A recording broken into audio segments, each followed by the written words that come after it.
Magandang hapon guys. Dito tayo ngayon sa area kung saan ay may nakita tayong tatlong puno ng mangga dito. At ako lang mag-isa dito. Lapitan ko lang ng konti kasi medyo masukal na papunta doon. May tatlong puno na mangga dito sa area kasi ang nagkapagsabi dito na kaibigan ko ay may story daw dito sa lugar na ito na dumaan yung Japanese Imperial Army dito noon kasi yung sa baba dyan ay dagat. Kaya lapitan ko ng kunti. Ano pala dito, tatlo daw ito pero yung isa na ay naputol na dahil sa kalumaan.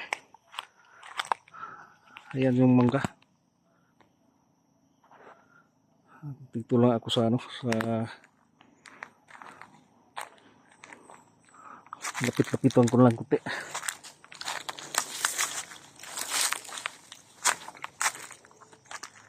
Tabi po, tabi. Ito yung dito daw tumira noon yung mga Japanese Imperial Army dito sa lugar. Ayan yung puno. Ayan. Century tree ito. Sabi nila ay lulo nila na noon ay buhay pa. So dito na yung puno ng mangga. Ayan. Yung pangalawa. Ayan. May ano na. May natutubong mga halaman sa ibabaw.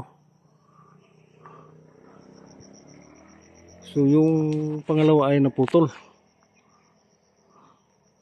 Ayan. Kasi ang lugar na ito diyan sa ibaba ay dagat na bumaong daw diyan noon ng yung maliit na birds nila. Kaya may istorya ang lugar. Kaya nilapitan ko, nagpakasakali lang kung mahirap kasi mag-isa. May kita tayong mga lumang bato na malalaki. So ibabaw dyan ay bundok. May daan dyan si ibabaw. So dyan, yung iba daw doon daw si ibabaw nagpunta. Yung ibang kasama ng Japanese Imperial Army noon. Sabi ng matanda na buhay pa yung ama niya. Kaya dito ay mahirap kasi mag-isa.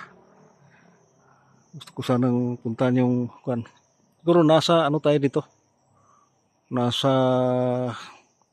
mga 40 meters galing dito sa tinatayuan ko.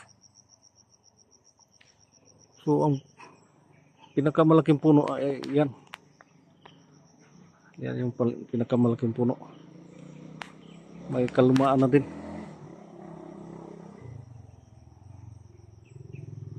So ito lang guys ang may bahagi ko sa inyo.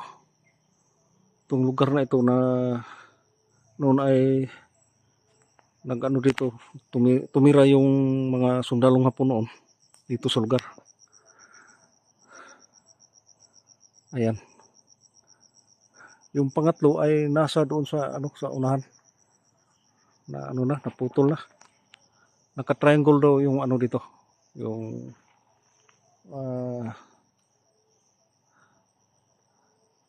mangga. Hindi natin alam, baka may naiwan silang dito, mga bakas na iniwan na marker o may inilibing na kayamanan.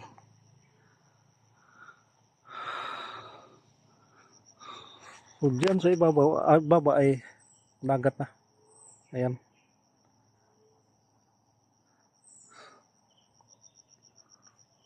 So ito lang guys. paki-like and subscribe po sa aking TV channel, Aris Vlog ng Zamboanga del Norte. Isang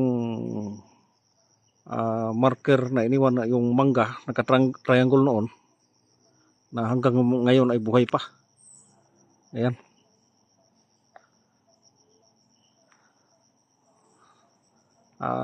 Sana magustuhan nyo ito guys, yung binibidyo ko na merong history ng Japanese during World War II ang lugar na ito. So salamat guys.